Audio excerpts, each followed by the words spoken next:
And now, it's time for learning more about our lives as students, our body as humans, and our future as happy, healthy people. The APU and AUV Podcast Network presents the Student Health and Happiness Podcast with your host, Russell Freeman. Chukman Nemoy, everyone, and welcome to our discussion today. Our topic, the power of gratitude. Well, the holidays are upon us, and it's supposed to be a time of joy, sharing, love, appreciation for family, friends, and the gift of life. And for most people, it's true, but the holiday season is also very famous.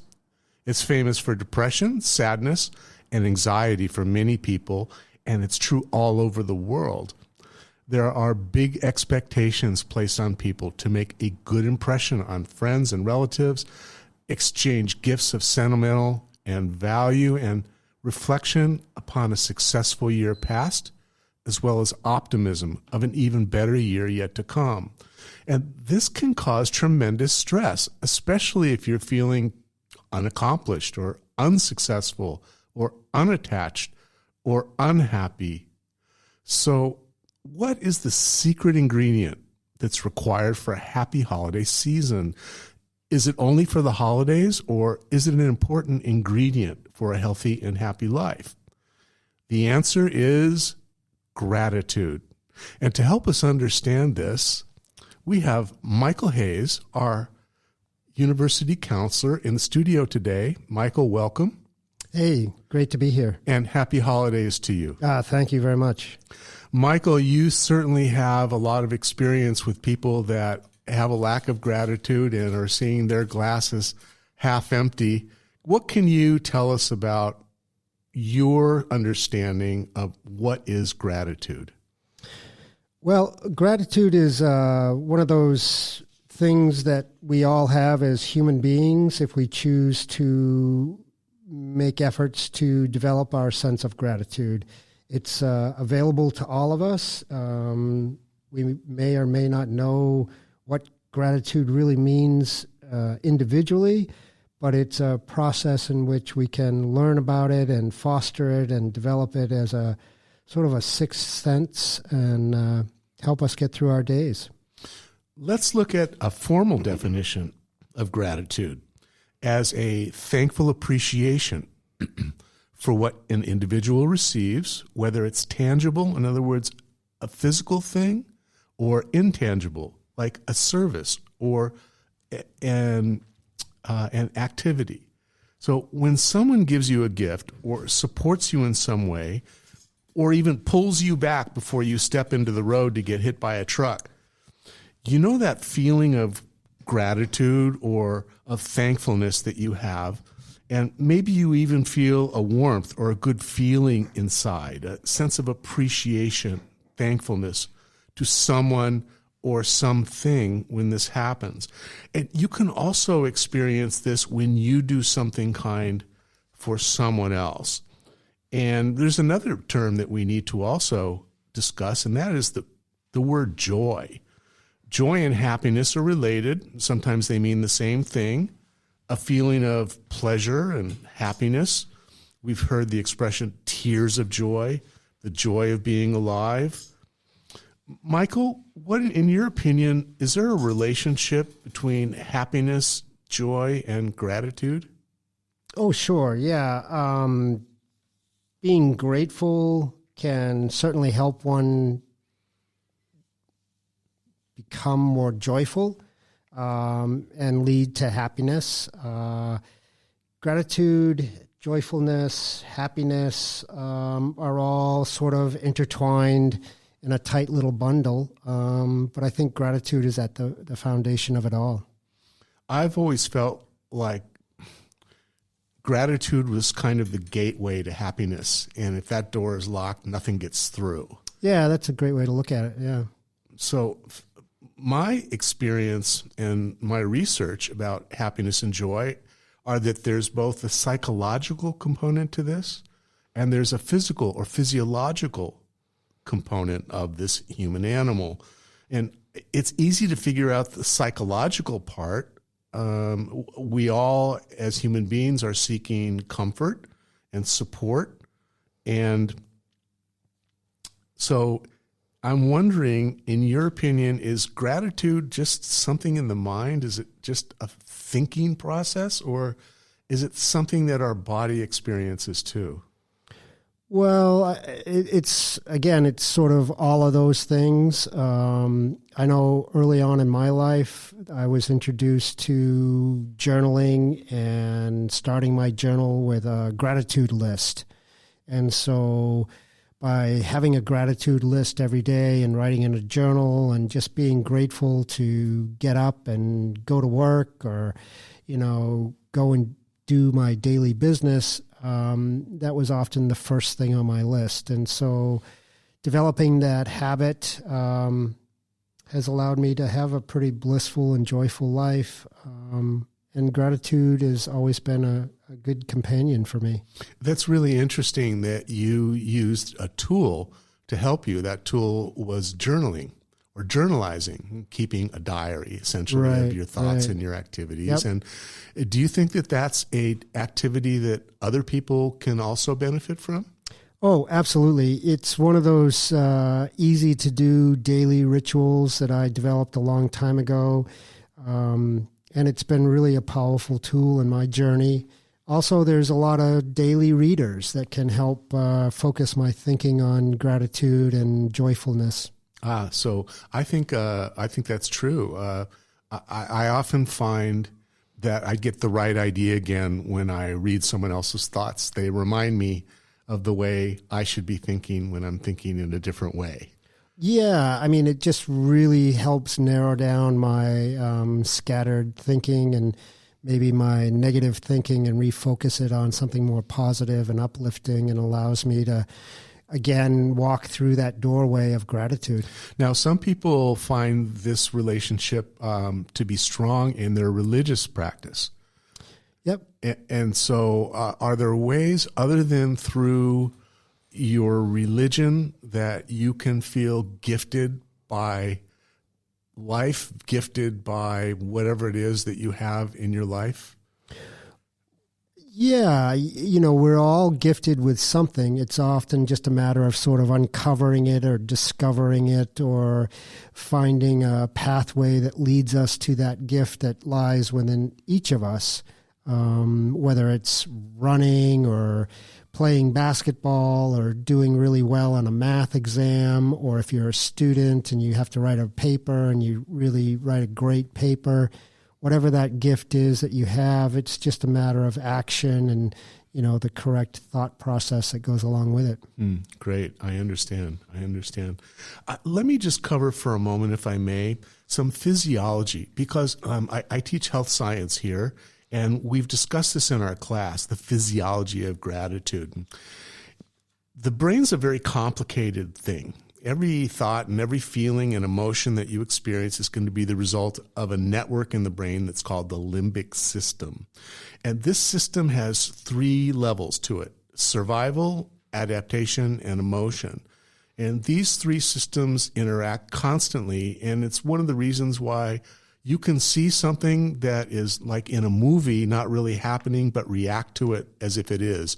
You can get goosebumps, or you can get fear or feel nauseous just by having a thought without actually having the experience. And it's because of the interaction of the limbic system. So when your brain processes events or conditions outside of your body, it reacts by releasing hormones. And these hormones affect your actions and your moods.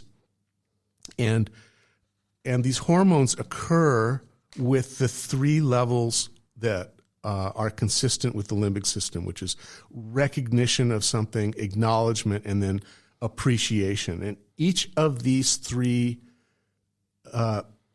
of these 3 levels applies to some part of the system. So the key is a hormone called dopamine.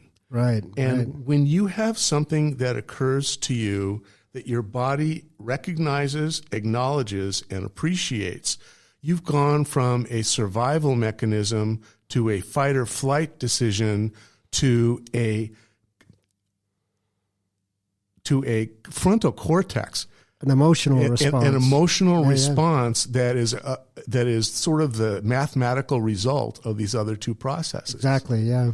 And this is mediated by dopamine. So you can either have something from the inside out that can stimulate this dopamine release, or something from the outside in that can stimulate it. Absolutely. And control comes with how you react to things outside and how you control what you do on the inside, which really you're the only one that can control that. So that to me is an important understanding that there is a physical experience as well as an emotional one that connects you to gratitude. And that can be why you can feel bad at the holidays. The stress of the holidays, the mental mathematics of I'm not as successful as I would like to present myself to my family and my friends. All of these things is a kind of calculus that can result in a hormonal reaction. You either produce dopamine or the opposite of it, which is a subject for another talk. Sure. Now, there's many different benefits and so forth to gratitude. In your opinion, what are the benefits of gratitude? I mean, why does it matter? Well, gratitude will allow you to overcome the daily challenges that we all face.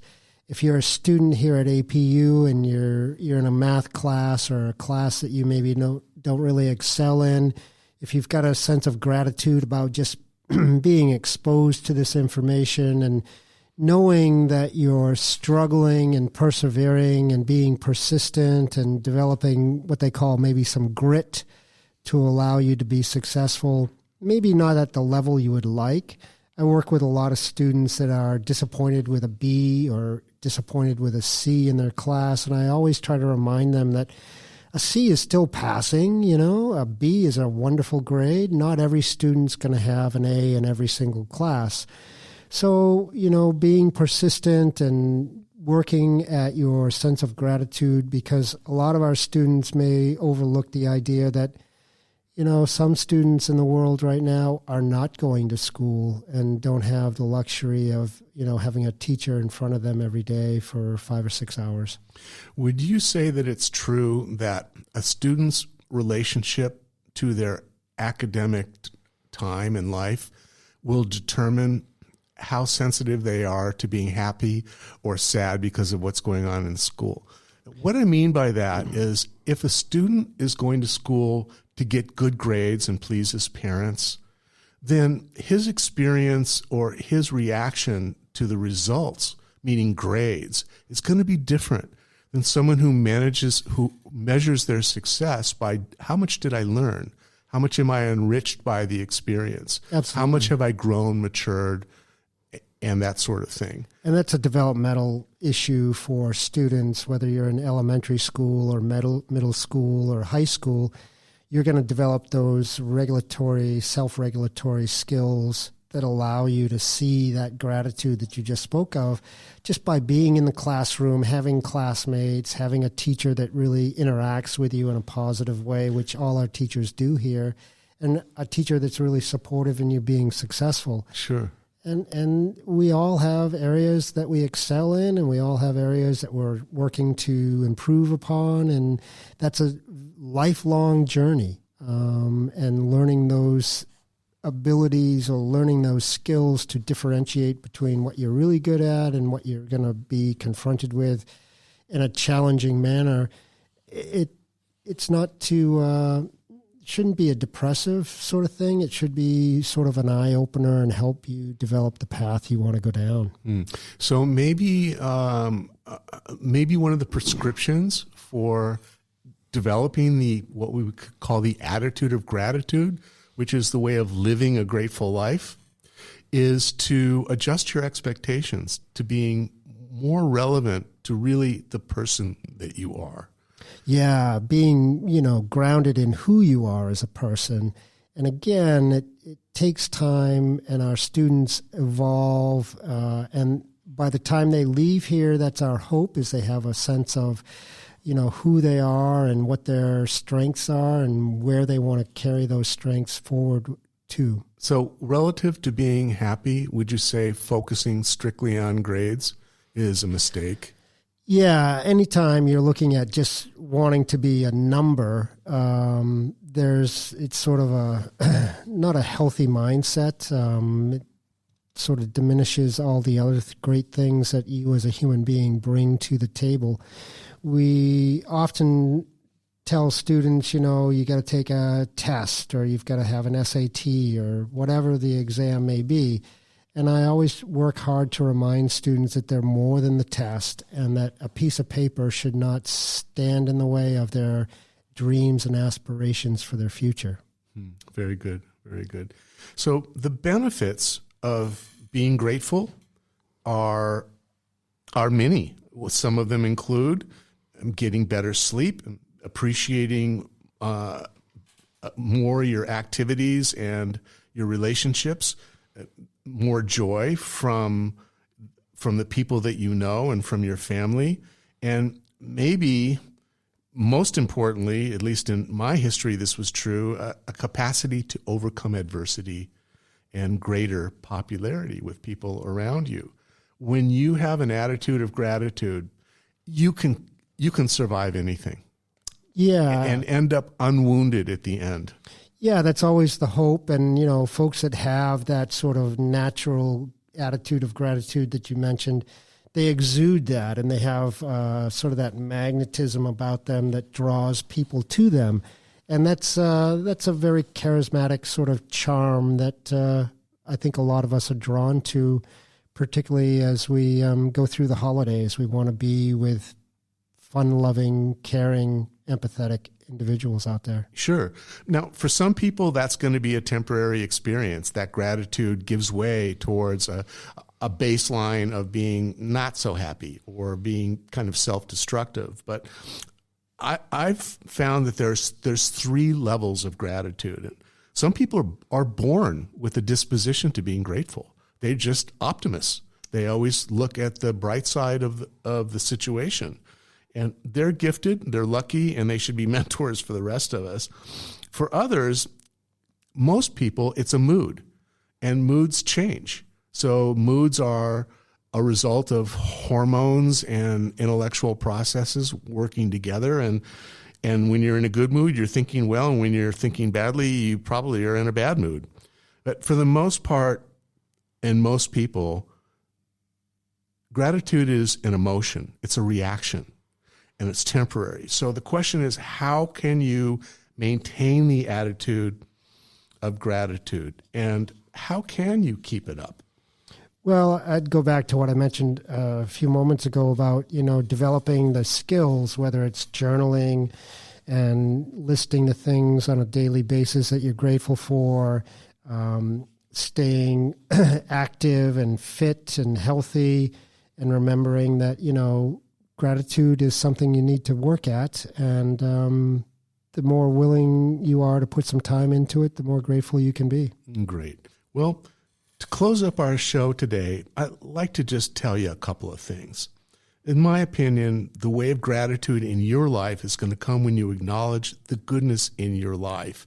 It starts with the value of life itself, just being alive and being able to experience life in so many ways. That goodness, at least partially, comes from outside ourselves. And that's why our connection to things bigger than ourselves, whether it's God or family or country or nature or the wheel of fortune, it's so important to be connected to something bigger than yourself.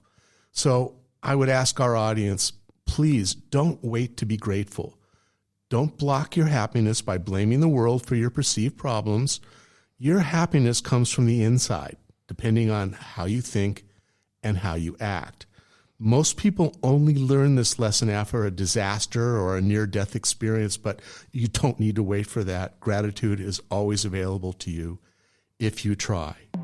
So practice your skills of gratitude. Make it your mission to bring joy to others, appreciate being alive, being here, having people who care about you, and loving yourself. Chak Mung Nem Moy. Have a happy holiday season.